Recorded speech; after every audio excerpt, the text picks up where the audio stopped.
Hello, welcome to the Metamodern Hacker Collective meeting where we're talking about today I'm interested to talk about or hear people's projects. A lot of people are working on AI related projects and also the human computer interaction. And some people are developing next generation social media platforms that somehow interface with AI with the intent of providing humane tech and ethically harnessed AI that provide, personal development and community development without being hijacked by hyper-capitalist forces. All right, so I think there's different projects that people are working on underway that might somehow offer that sort of connection, so we wanted to talk with each other about that. And also, yeah, we'll just also consider how this connects into some of the metamodern theory. It's one of the things that this group kind of offers here. All right, so I have some stuff that I wanted to present on, but I'm going to let you guys go first. So I want to know who would like to volunteer to present first.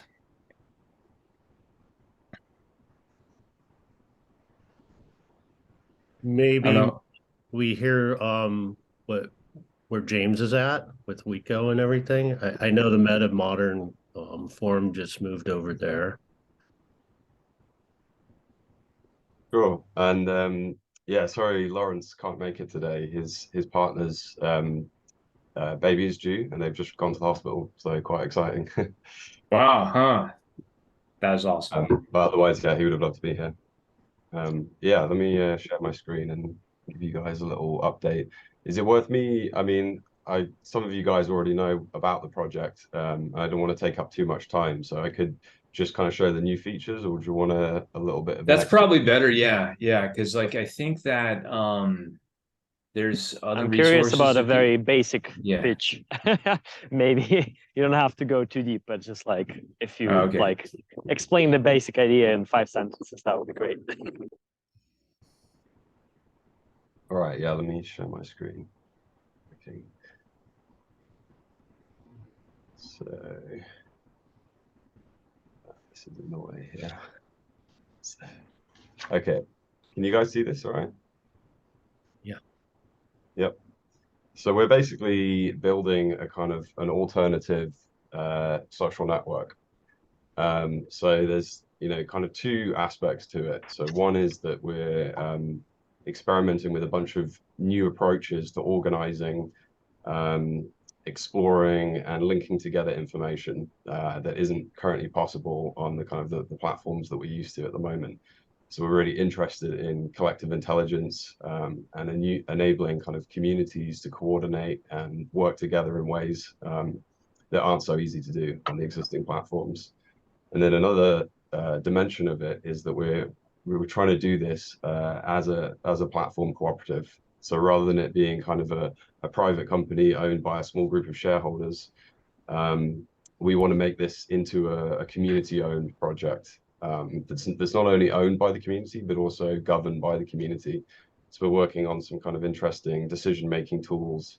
And we haven't got there yet, but the dream is to make it to set up a company structure where it's truly owned by the users and they can kind of vote together and collaborate on deciding which features are actually useful to them, rather than the focus being on like how to monetize the platform all the time. So that's like a bit of a kind of like a basic summary. Some of the unique features. So like one of the things is that you can nest spaces within each other holonically. So rather than having lots of different spaces that are kind of fragmented, you can have communities that are actually kind of multi-level nested ontologies. So we've got a few different lenses which allow you to kind of see and explore the structure ways. But one of the kind of the views that I think is quite useful to explain that is this kind of tree view. So for example, you could go into the science space, and that actually kind of integrates, biology, complexity science, physics, and then each of these can have their own subspaces, and you can basically do this to any level of depth that's useful. And also, you know, although we're visualizing it here as a kind of like a hierarchical structure, spaces can also exist in multiple locations at once. So for example, you can see here that biochemistry exists within biology, but you can kind of see it highlighted over here. It's also existing within chemistry. So you're not constrained to this kind of rigid hierarchy. And then when you share posts to spaces, they kind of bubble up. So if you were to share something to neuroscience, rather than only appearing in that space, it also will show up in the biology feed, and then also in the science feed, and then also all, which is kind of like the global public space, which contains everything on the platform. So it allows you to kind of organize and explore through different categories, different types of information in ways that are a little bit more intuitive and a little bit more kind of, it allows for the kind of diversity, but also retains this kind of integration. And yeah, there's a bunch of other kind of aspects to it, but I won't go too deep into that at the moment. So one of the new features that I think people might be interested in is this thing that we're calling the link map.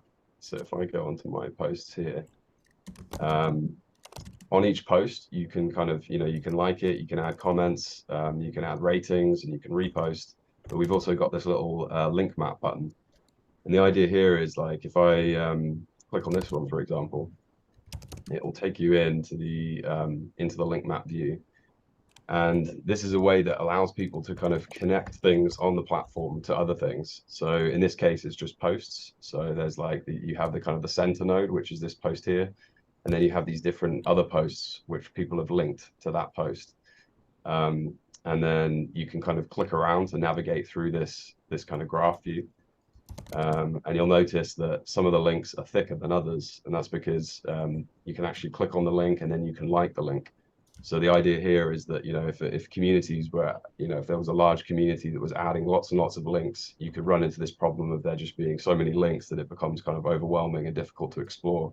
So by allowing people to actually like the links, and in the future, we're going to add advanced kind of rating metrics. So it's not just a binary like, but it allows the community to kind of collaboratively weight the relevance of links.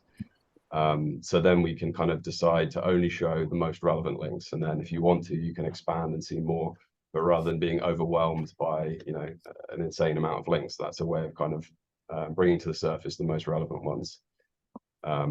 And then you can also add descriptions to links as well. So in this example, we don't have that, but that also gets displayed in the map. So you can kind of see, you know, like if we zoom in, like this might say, you know, relevant to this for XYZ reason or whatever, and you can kind of see that and explore that.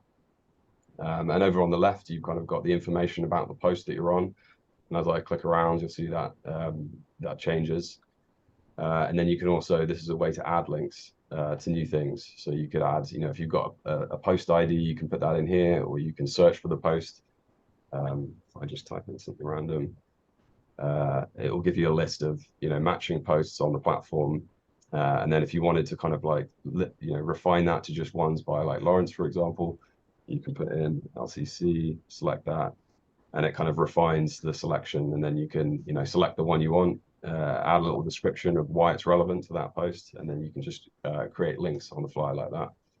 And the kind of the purpose behind this really is that, like, I've noticed a lot on, I mean, there's lots of different ways this could be used, but I've noticed in a lot of communities that someone will, you know, post something, you know, 1 week, and then a few weeks later, someone else will come in and they'll post something else that's kind of relevant to that post. But because you're constrained to this kind of linear vertical feed, these kind of related items end up remaining fragmented in the community. So by allowing people to link these items together and then, you know, collaboratively weight those links, it allows a community to build up networks of related content that may otherwise be kind of distributed and fragmented and hard to kind of piece together. And then just another kind of interesting use case is that you could also use it in a kind of more of like for a decision-making process. So you know, like if you're a community and you're wanting to kind of accomplish some complex task, like you want to organize an event, and there's lots of decisions that need to be made by the community, you could make a poll for each different decision, and we've got polling tools on the platform. But when there's lots of different decisions that need to be made, and some of those decisions affect other decisions, using this kind of link map, you can allow people to kind of explore and map out the different decisions that need to be made, and kind of weight the different decision pathways, and then make that do that in a way that's easy for other people to explore and contribute to. So as an example, someone could say, could propose, let's organize a Metamodern festival, for example, and that could be like the center node. And then other users could then add nodes that branch off that. So one might be like, what location should we host the event at? Who should we invite to the event? And all the other kind of related decisions. And then people can vote on those links, or they can to kind of weight them in terms of how relevant they deem them to be. And then people can add additional subnodes for sub decisions that are related to that. So it's a kind of a way of connecting together all of these related decisions and exploring different decision trees that might need to be explored by the community. So that's a kind of a brief summary. This is like a quite a new feature. So there's a lot of things that we could do to improve this, but it's kind of basically functional. And then the other thing I just wanted to quickly touch on is we've added a bunch of new things to users' profiles, and one of those is streams. So the idea with streams is that previously, when you came to the platform, usually you would just land on all, which is like the public space that encompasses everything on the platform. But because it encompasses everything, there could be kind of overwhelm, and a lot of the stuff that you're seeing might not be relevant to you. So the idea with streams is that you're enabled to create customized feeds based on the information that you're interested in. So every user has these default streams here. So all is just all the users and all the spaces that you're following on the platform. That all just gets aggregated into one feed. Spaces is an aggregation of all the spaces you're following, all the posts there, and then people is aggregates all the posts from the people you're following. But then you can also create a custom stream. So you can kind of do this, and you can upload an image, you can add a name to it, and then you can add sources to your stream. So I could basically find a selection of spaces I wanted. So let's try just finding a few random ones: psychology and neuroscience.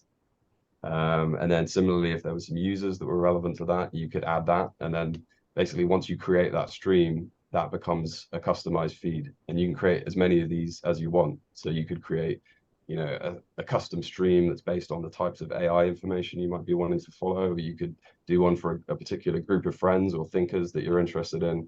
And it's really just trying to give people a little bit more control over the types of information that they're exploring on the platform.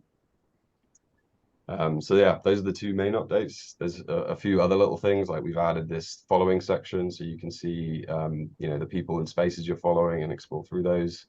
Got likes, so you can see which posts you've liked on the platform.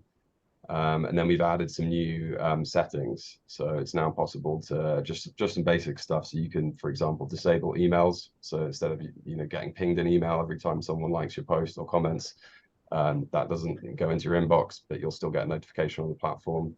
And then you can also mute users. So if there's someone that's just posting a lot of stuff and you feel like it's distracting you, it's too much noise versus signal, then you can just mute that user, and it's completely private. They won't know, and it will just hide their content on the platform. And then whenever you want to, you can unmute them.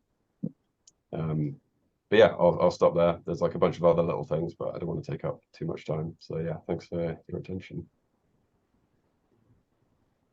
All right, thanks. Thank you, James. And I think that we could probably go around everybody, give everyone else a few minutes to explain what they're working on. And I think maybe if hopefully there's time at the end where we can circle back to see the connections. That because you didn't touch on AI, even though I remember James talking to you and Lawrence some time ago about how you wanted to really integrate AI with Wiko and have it like automatically curate and auto wire these complex conceptual relations and stuff. And maybe there's something we can get into down the line here before the end of the hour. But so who would like to go next in talking about what you've been working on? Lee, did you want to go? Yeah, I just had a quick question for James, and then it could lead into some of the things I'm working on. I wondered if it's possible to facilitate a group login to something like ChatGPT so that we could follow the protocol. because I've noticed in a lot of these group discussions, things can spiral out of control without some type of a format. And I'm thinking of some type of an AI that where there's group login, and this way we're corresponding with like a chat GPT, but also members of the group to keep the discussion in line or purposeful and towards like a meaningful end result, whether it's a product, the completion of an idea, or something like that. So kind of like a shared ChatGPT account where multiple people are, is that what, if I understood that right?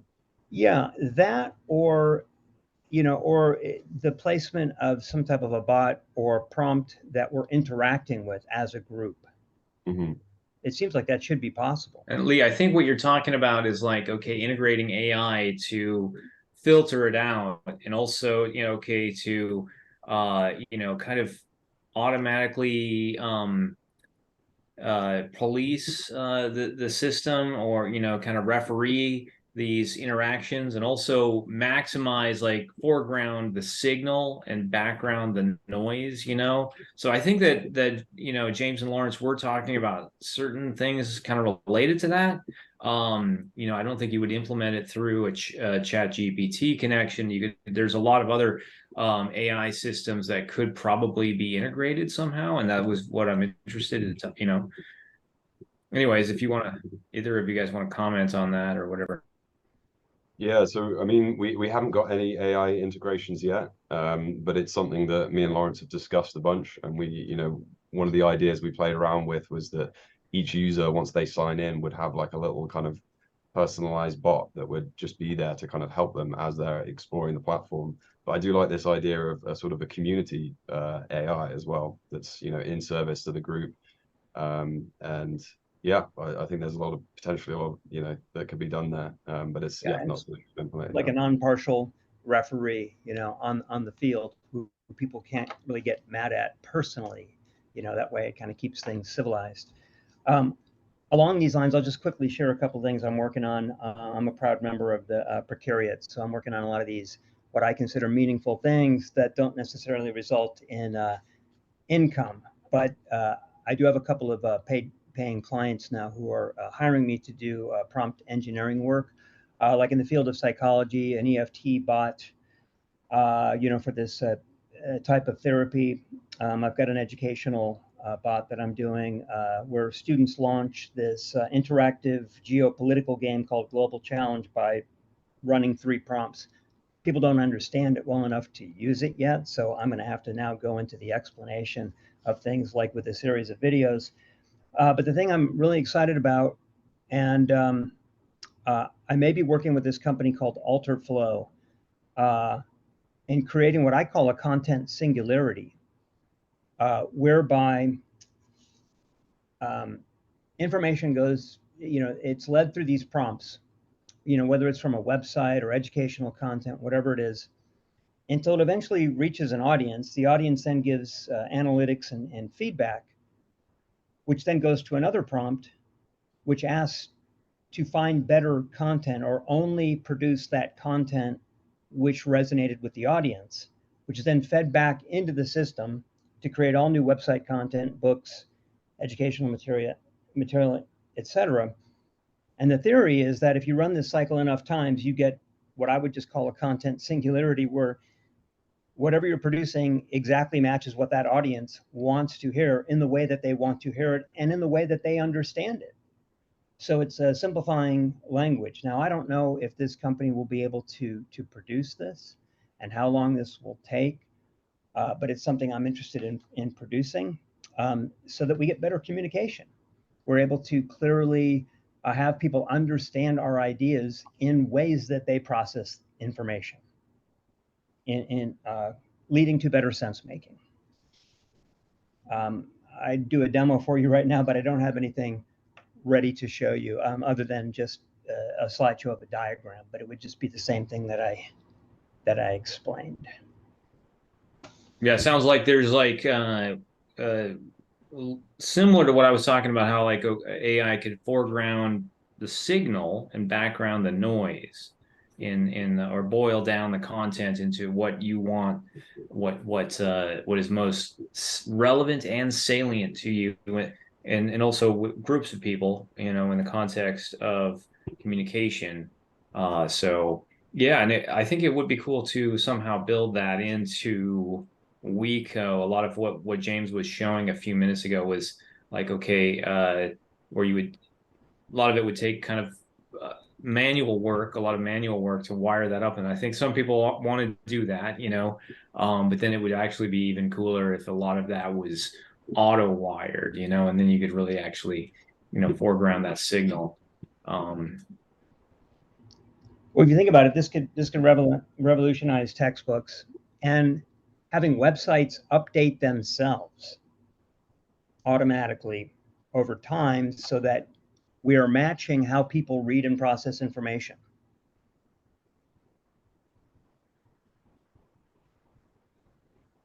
That's all I've got. Very interesting. All right. So who would like to go next? I can go. Can you guys hear me? Yeah. Sorry for no video and a bit of a public place, but anyways, I'll try to be brief. So I'm running a startup called Pandatron.ai. One of my co-founders was actually joining. Maybe some of you have heard of us already. You're familiar probably with executive coaching, business coaching. So we essentially have a chatbot that stimulates something like that. We sell it primarily to corporate clients to deal with what's called corporate change. So we initially tried to sell to HR, it was pretty hard. And then we kind of pivoted away towards supporting them in digital transformations, agile transformations. So whenever they're changing something within the company, which affects the way, culture, behavior, mindsets are end up being affected. The demo is available on the website, so feel free to go there if you want. One interesting thought that I'll leave you with is that imagine when you scale coaching to like 1,000 people, besides just supporting them across the whole spectrum of soft skills, what you also get is a ton of data through this conversation. And so you can essentially, if you think of listening society, you can think of a listening organization. So you can actually understand what's going on, what are the main challenges people are dealing with, what are the kind of structural systemic challenges. And also it's something that in a way makes HR surveys obsolete, where, the HR is sending a survey, there's 3 questions, no one really answers them. Stuff like that. So yeah, that's kind of it. I'll keep it short.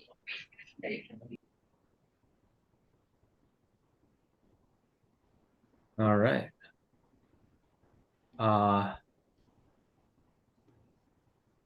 Not sure if anyone has any comments or questions, or if we should move to the next person.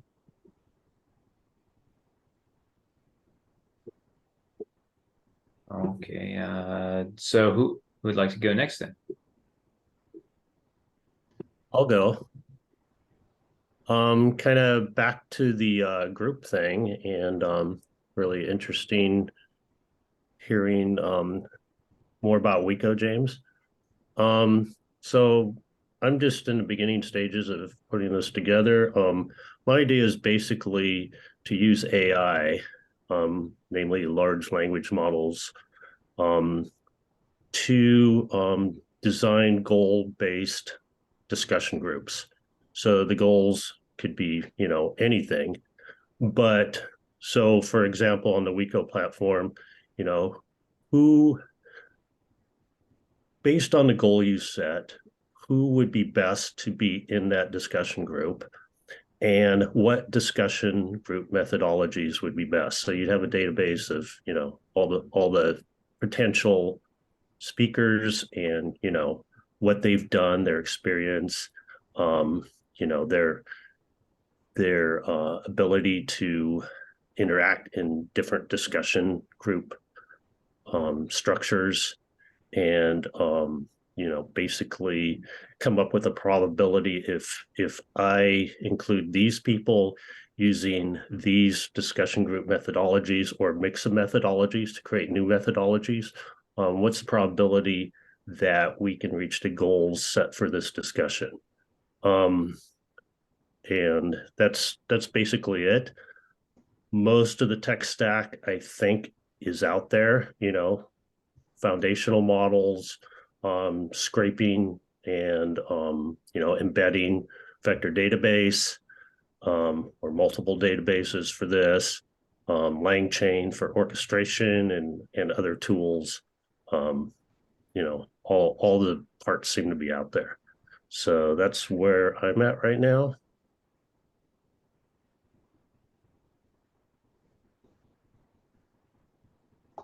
Right. I really like this concept. Yeah, I'm just thinking about how it's kind of in line with some of the different, but in the same vein of some of the things I've been thinking about for the governance software that I'm building. So Yeah, one of the things, so if you're familiar with CRI and Daniel Schmachtenberger and Consilience Project and all that, one of the things they're doing across I'm the an board. employee over there. Oh, I'm okay. one of the researchers.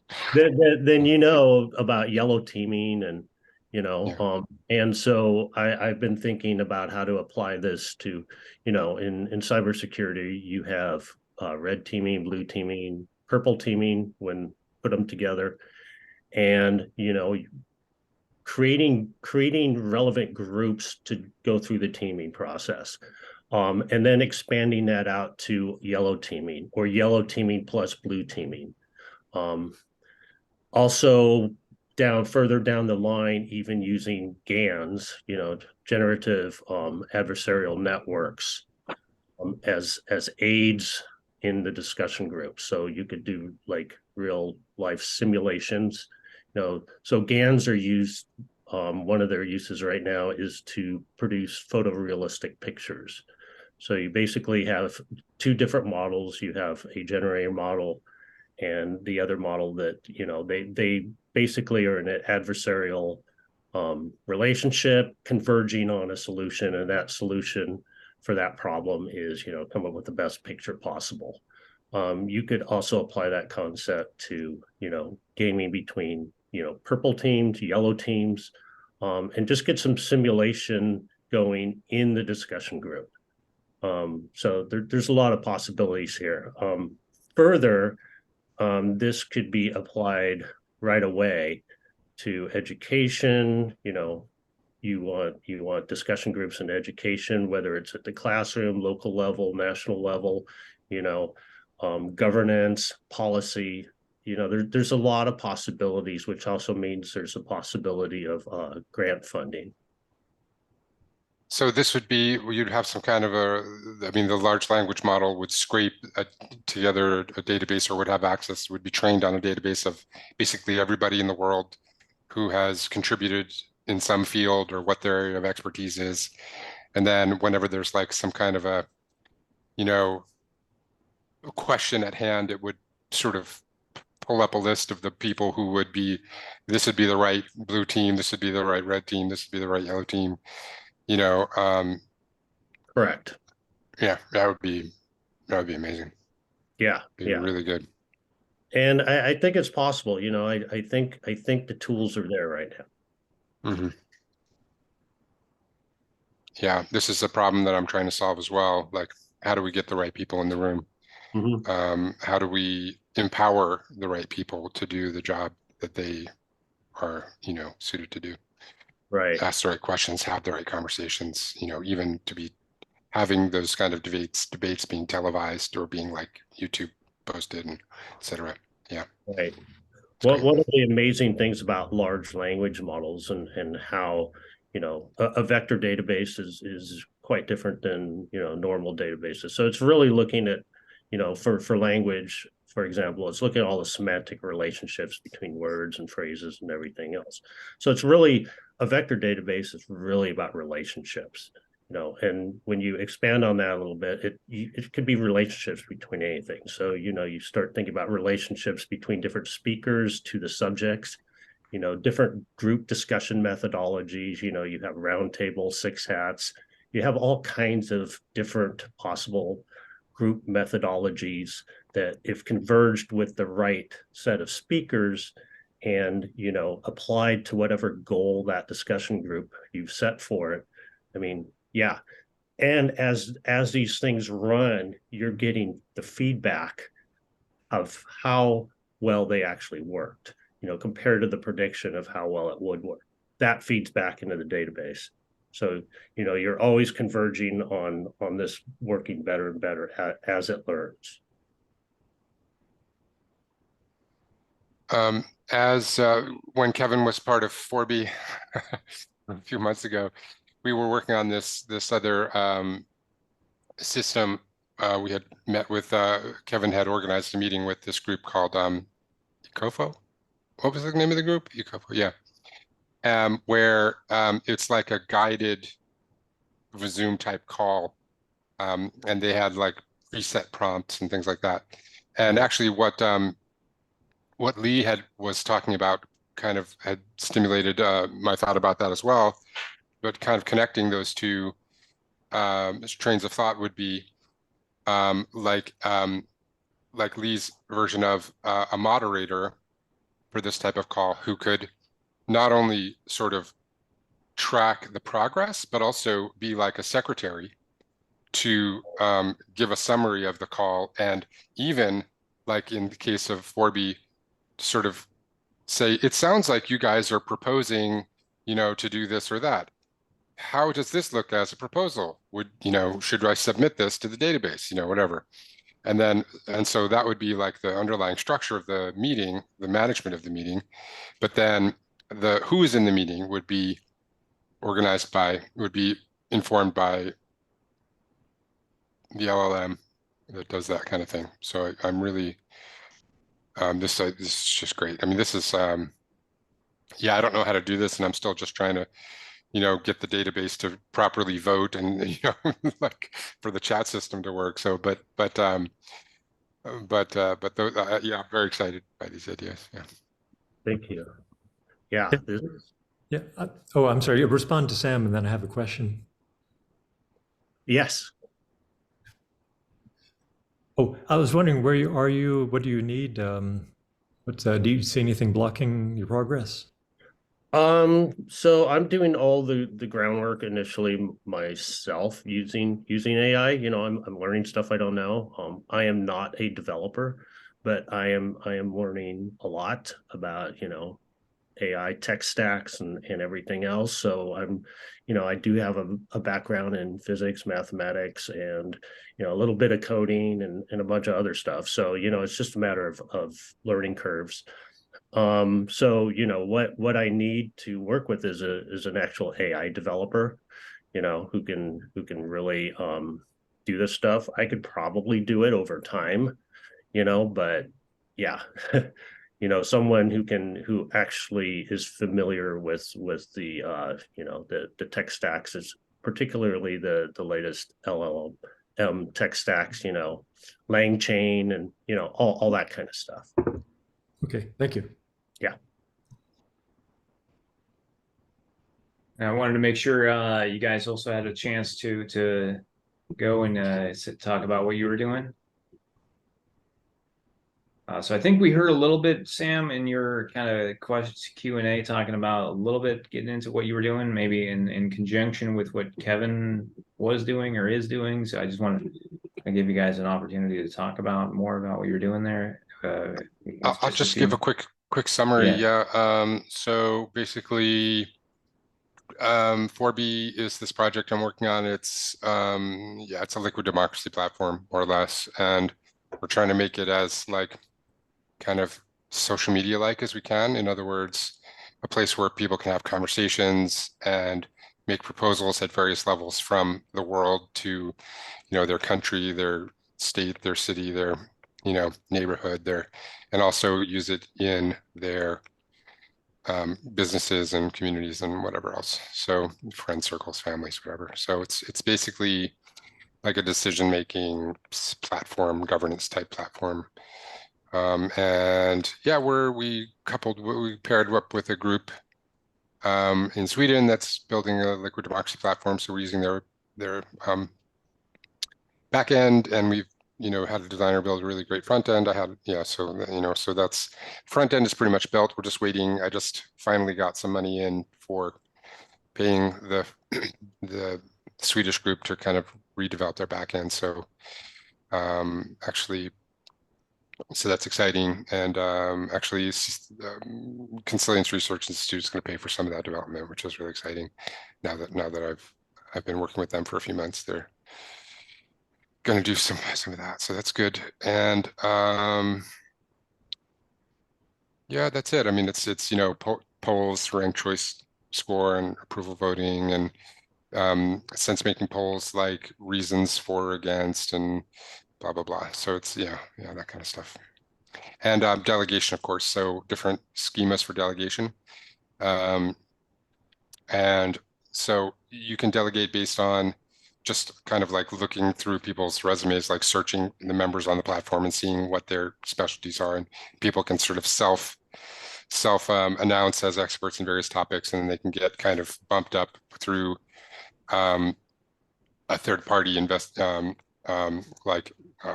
third party looking at their resume and calling all the places they've worked and et cetera. That's in the plan. But also trust networks are another possibility. And then we have prediction networks, which is already built. Prediction markets is already built in the back end. We just have to design the UI. That's where people predict the outcome of certain decisions, and and then they get points based on the quality of their prediction in that specific area of expertise. And then, but this AI way of like saying, look, hey, here's a bunch of people who are, have noteworthy contributions in this field or that field, and these are people that like check them out. They might be good people to delegate to, kind of thing. And then when more people delegate to them, then the system ideally would set up they would be more empowered to make decisions, and then sorry, baby's screeching. And then they would be more empowered to make decisions, and then those decisions there could be like group calls and televising, like recording those calls and allowing people who are interested in those topics to kind of view the discussions and help them inform their own decisions or inform their delegations, that kind of thing. So that's where we're headed. Yeah, that's very interesting. I have been thinking about, and I think you've got this covered, is like, reinforcement decay functions in terms of the AI stuff. And so, whether it's prediction markets or trust networks kind of perform that role.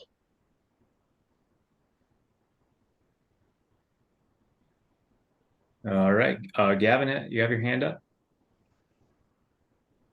Yeah, sure. Happy to just talk very briefly about a thing I've been working on in case it's helpful for anybody. I have been working with a coach that I really enjoyed the way that he thinks about mindful self-discipline. It's a chatbot that we've been working on together to try to teach these methods. But probably the element that's more helpful is I decided to take that chatbot framework and make it generic, so that just by editing one configuration file, you can kind of ship a new chatbot to Vercel and have that running on a custom domain. And so if anybody's trying to sort of build just like a somewhat standard kind of chatbot, web front end app, this makes it, just about as fast as you can get to just add your custom prompts, change some colors and stuff like that, and get it running. So. Is it something that you would deploy for an app? Like, is it code based, or is it more like for like a WordPress site or something? That's a great question. You could use it on a WordPress site. So, for those who don't know, Vercel is basically just like it's kind of like a serverless hosting environment that just allows you to deploy a GitHub repository as a web page, including like edge functions and stuff like that. And so, yeah, if you wanted to add a chatbot to WordPress, what you would do is you would clone this repo. You would make the sort of changes that you wanted to the prompts or to the like the configuration's got like all the color schemes and backgrounds and stuff like that. You would deploy it sort of as a standalone web app, and then you would embed it inside of like a WordPress page with like an iframe. Yeah, somebody asked for the link. I will. I'll collect information. It's not like it's very close to sort of like a beta release, but it's going to take it like another day or two to get there. So I'll send people whoever's interested when it's ready. All right, thank you. All right, I think a couple people haven't spoken yet, and I also wanted to share my own stuff. I'm not sure if you guys, how many people here can stay till like I don't know, like 40 more minutes from now, or who has to take off the top of the hour. I mean, but anyways, yeah. So let me just see if we can get through more people here. Kevin, you haven't gone yet. Would you like to go real quick here? Yeah, sure. Yeah, I've got to leave about 5 minutes before the hour. Yeah, I've been working with Sam and the folks in Sweden and other projects. I'm pivoting now. Sam, I hope to meet with you in a couple of weeks and give you an update. But I'm looking at more of a collective like this. This is fantastic. This is really nice to join here, and I hope in next meeting that I can present. But thank you for inviting me today.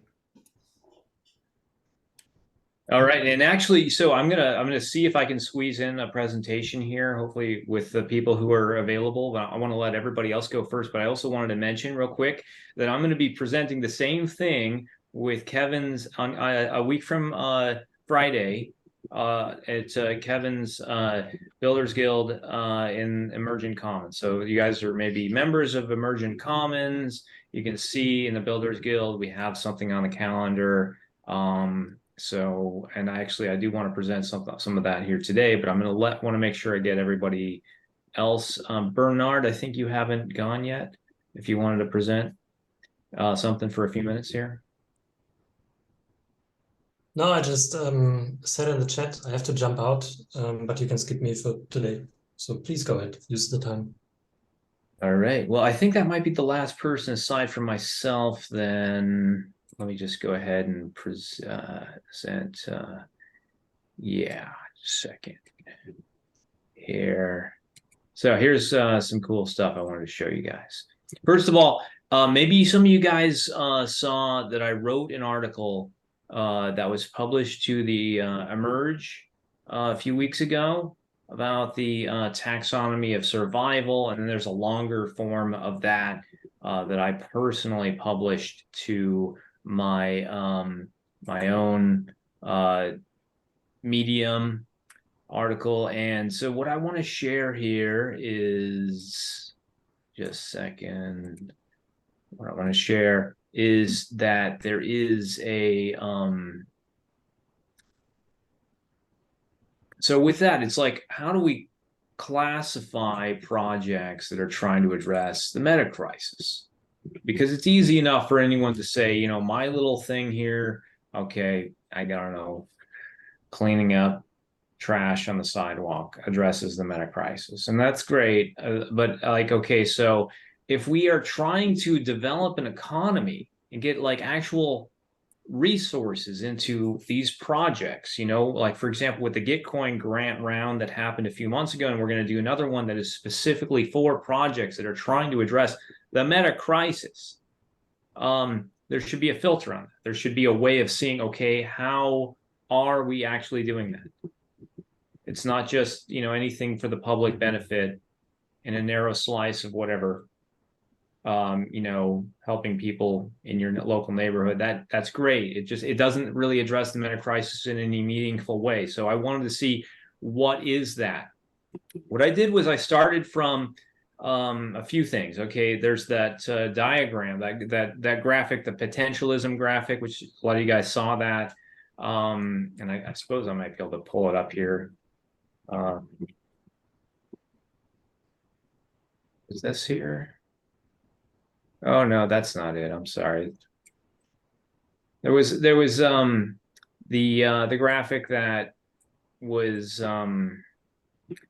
it's really actually really cool. It shows, you know, here's the meta crisis. It doesn't really matter. It doesn't really matter. But I tried to look at, okay, so what's a generalization of that? How do we understand this flow? So we start with problems, okay? So this is kind of the generalization I'm thinking. Here are the specific problems that we can talk about, and then we can drop into questions, okay?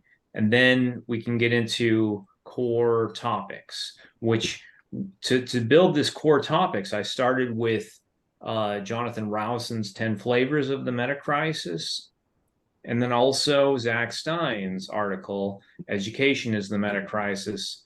And so there's these 14 core topics here, including ontology and epistemology and ideology. And so essentially, we want to think about this in comprehensive terms. And these core topics align with the questions. You know, some of them are more what questions, some of them are more how questions. So I would say that we need to address each one of these questions somehow. Now, the ones that are a bit less treat a little differently are the when and the where. So, for example, with when, you have Daniel Schmachtenberger saying we need to look at triage, transition, and long term. So that's essentially the when. And the where is like some of these are geographically based. Some of them do address different aspects of life and different connections with the economy and psychological well-being, and communications capability and complexity in a geographically based area. Okay, but some are more not geographically limited, you know, because there's, I don't know, maybe some sort of education platform that's delivered online. So all of that is important. But I think that so these what, why, how, and who questions are kind of baked into these 14 core topics.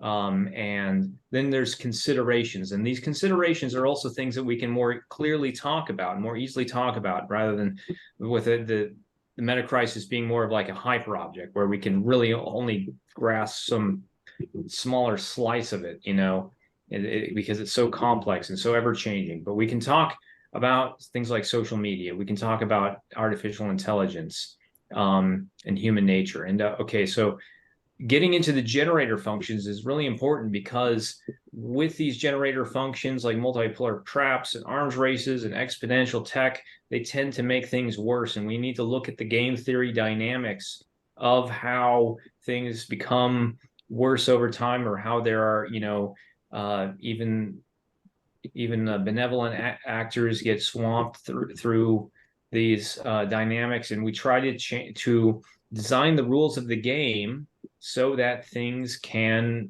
work more optimally.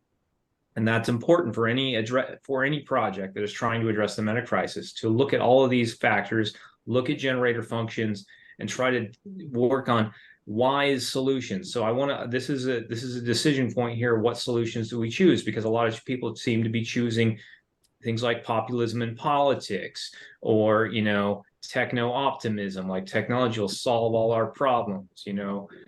So wise solutions include a lot of the things that you guys are talking about in the projects you're working on, like collective intelligence, global governance, you know, Web3, permaculture. Okay, so regenerative finance. We need to do that. We need to look at how we are working toward utopia with an E at the beginning. It's a better place, not utopia with just a U at the beginning, which is supposed to be like, you know, perfect society. Okay, so it's never going to be perfect, but a utopia is a better place, with peaceful coexistence, techno realism, biogeneration, you know. Okay, so, and we need to find, we're working on these projects. So some of these projects are already underway, and we need resources for them: funding, collaboration, institutional support. That's the kind of the point, is that we need to have processes and methodologies through which we can assess how these are working. So I have here a Notion database that has a lot of these.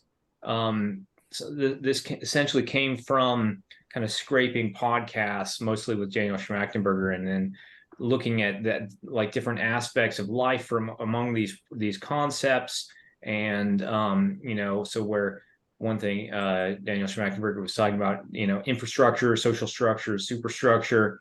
We also added ecostructure, which is the connection to the human connection to the natural environment. And then the aspects of life cover similar ground, but it gets a little more granular. And then these are connected to these topics, these core topics, which again comes from Jonathan Rouse and Zach Stein's work.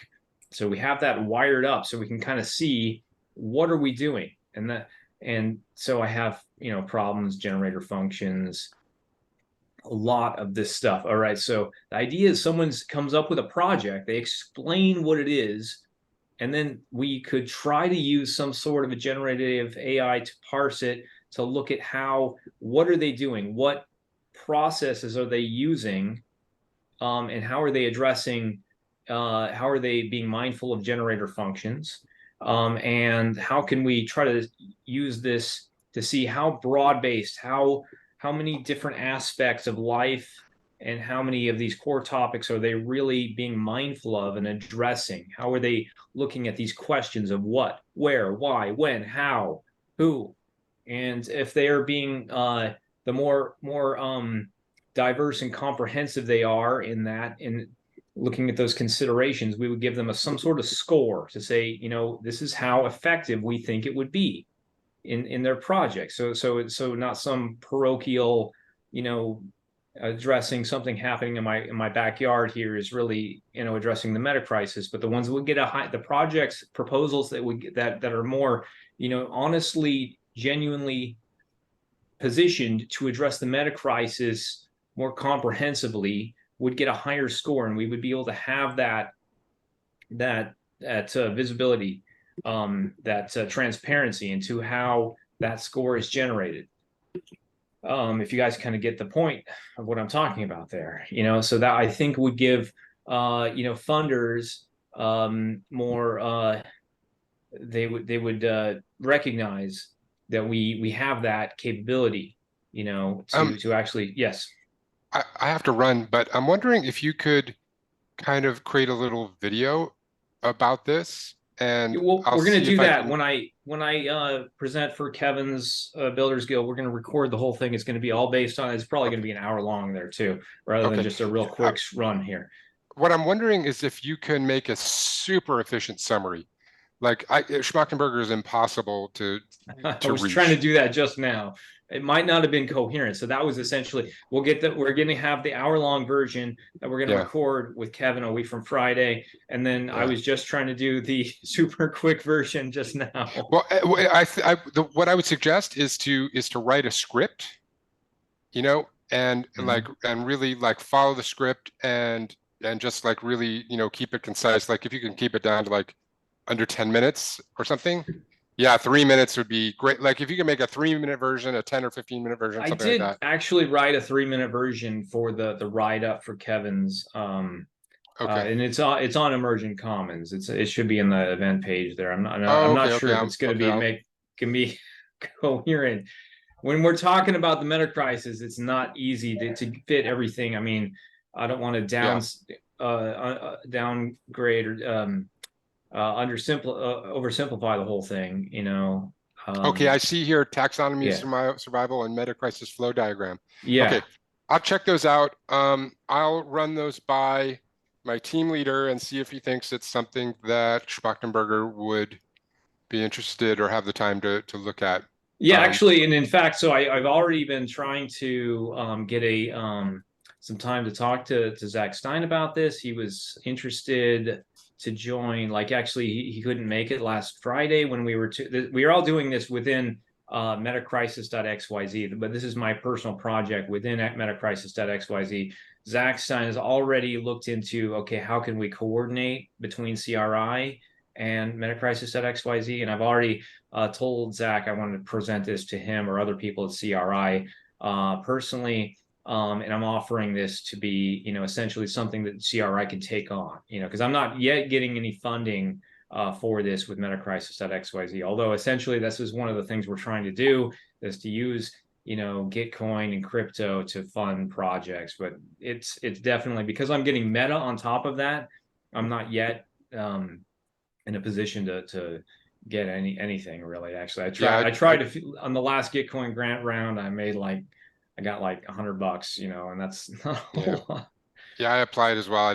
I just, had to pay the gas fees for the application. That Yeah. was all. So, Yeah, okay, so I you gotta see the jump. problem. Yeah, so definitely we should connect. I want to present this to people at CRI. Yeah, I think it's cool. In fact, I'll look through it and I'll see just kind of like, I've been there a few months and I think, or yeah, almost 3 months. So I think if I can suggest some changes to it, that would kind of make it more useful to them, I might do that. But otherwise, I'll just try to see if it's something that could be useful, and if so, I think I'll present it to my direct sort of supervisor, and then kind of move it up the chain if we can. Awesome. Thank you. Yep. Okay. Bye, everybody. Yeah, I'm going to jump to thank you and see you guys. Thanks, everyone. Yeah, Brandon, I got to get rolling myself. All right, cool. And so I guess everyone's got a lot of people got to jump here, but some of the one of the things I thought was kind of cool is how these pieces of the puzzle come together, and like a lot of this stuff I kind of figured could be somehow built on top of Weco, because that's the public facing kind of interactive platform, so. But it sounds like people gotta jump. But actually, James, if you have any last words, you can, take the floor if you want. Sure. Yeah, I can stay a little bit longer. I don't know, Ed and Lee, it sounds like you guys have to head off now. Yeah. Yeah, But yeah, I'm happy to chat with you for a bit, Brandon, if you want. Thanks for hosting, Brandon. Yeah, Good seeing thank you, Ed. Brandon. We'll talk soon.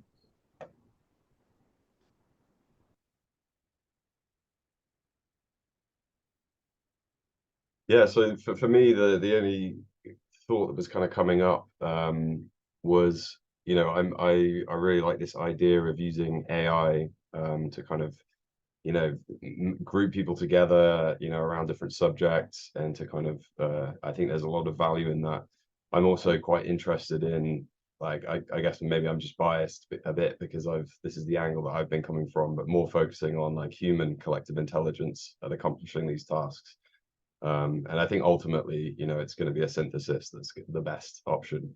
But something that, yeah, just to mention is there's, I don't know if you've come across Brad DeGraff and Charles Blass that working on NUNA. They've got a really interesting social graph, which has some really interesting ways of kind of allowing people to kind of like, I guess you could say, rate or praise people on different metrics.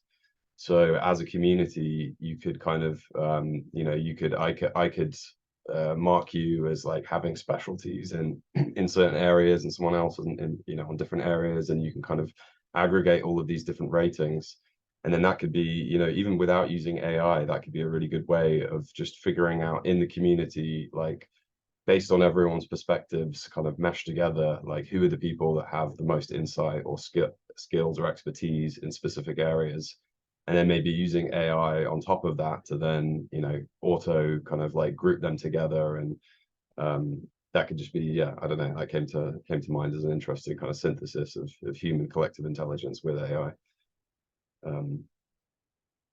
Oh, you're muted at the moment, Ryan. I also like human collective intelligence, and I've been wanting to more keep actually the AI at arm's length. This is something that a lot of people are really talking about, and it's like it's inevitable that it's going to be playing, to the whole thing somehow.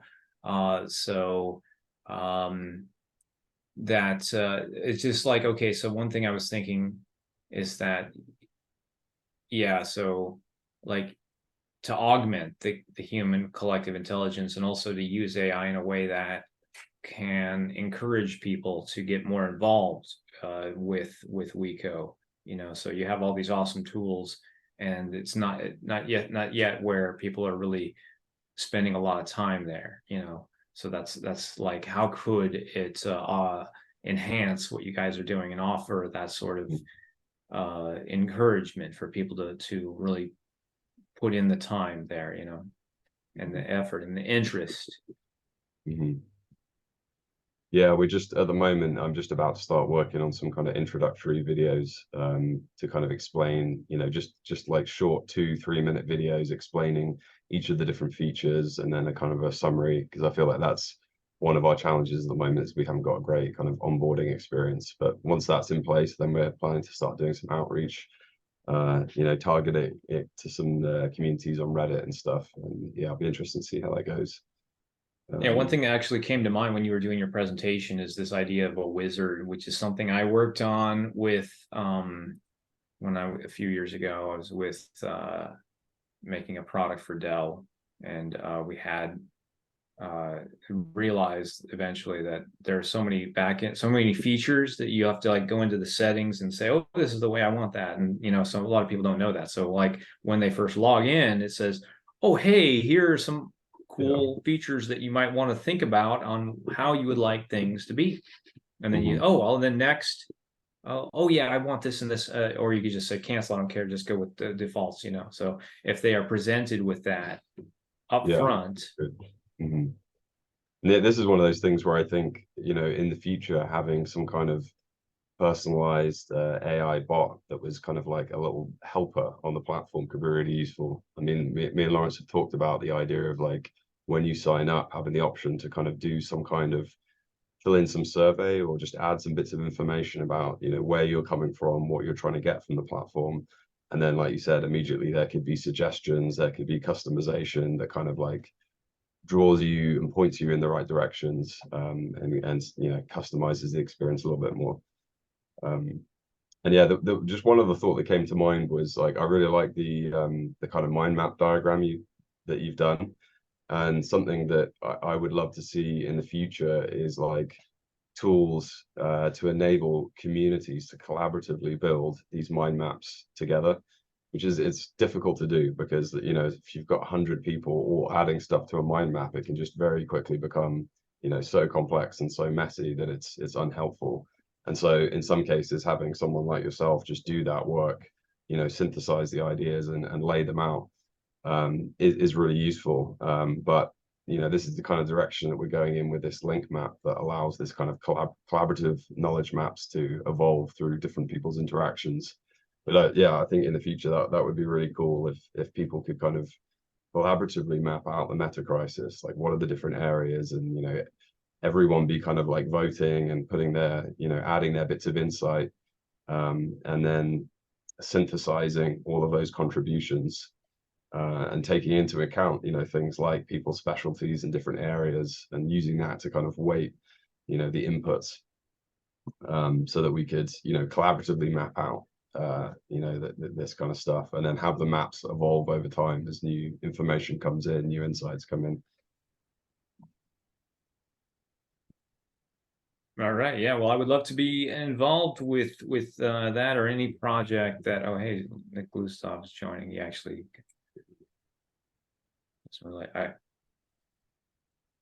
Hello, Nick. Actually, hi, Nick. We're actually just about wrapping up too. But if you want to take a minute to talk about what you've been up to, you're muted. Hi guys, sorry I'm late. I had a really important other call, and I assume that this call would run over. I might get catch up some of it. Yeah, most people actually had to leave at the top of the hour, so you know we're just having a little bit of a chat here with James. But if you wanted to talk about some of the cool stuff you're up to, you can take a few minutes here. Oh, I don't think I'm doing much of a cool stuff in 2023. It's from the economy perspective, it's not a great year, so I'm a little bit down to basics. Nothing to boast yet, but hopefully something will emerge by the end of the year. I'd love to join the next one. Do you have ideas of when the next call is gonna come? Is gonna be planned? We've been doing this about every 3 months. Not quite sure. I'm a member of several of these kind of similar sort of discussion things. There's one with the Builders Guild that's a part of the Emergent Commons. Are you a member of that? because I'm doing actually a presentation to the Emergent Commons Builders Guild on the 15th of this month. So if you join that, Could you invite me? yeah, just a moment here. Actually, the way Emergent Commons works is that you have to apply for membership, Oh, but you okay. can tell them, and then they have like an interview. So it's emergent-commons. Let me just give you the link here. Mhm. So this came about from Rebel Wisdom. Oh, wow. Yeah, so Rebel Wisdom is not around anymore, but then the community took it over and they renamed it Emergent Commons. Why did they shut down? It was David Fuller, kind of he didn't want to do it anymore, and then what was it? Ali Biner, he's working on other stuff. He's got a Substack called The Bigger Picture, and he wrote a book, you know. Oh. So we haven't actually heard from David Fuller in like a year here, actually. Oh, wow. We I don't miss hear- Rebel Wisdom. Yeah. And then also the Stoa went away, you know, so that was without that, we don't really have much like kind of public forum for philosophical discussions and stuff, you know. So some people are trying to restart some of that, but it's not happening yet. Mhm. Super cool. All right, well, thank you. I'm sorry for interrupting your conversation. I'm gonna run and try to join the Emergent Commons. All right, and then you also would need to join the Builders Guild. So there's a bunch of the like guilds within that. So once you get in to the whole thing, and then you can see that I have an event on the 15th, which is actually I think the same time of day as this. So once I create an account, I'll be able to see a list of guilds that I can join. I'll join the Builders Guild. Okay, Yeah. got it. All right. Brandon, thank you. All right. See you later, guys.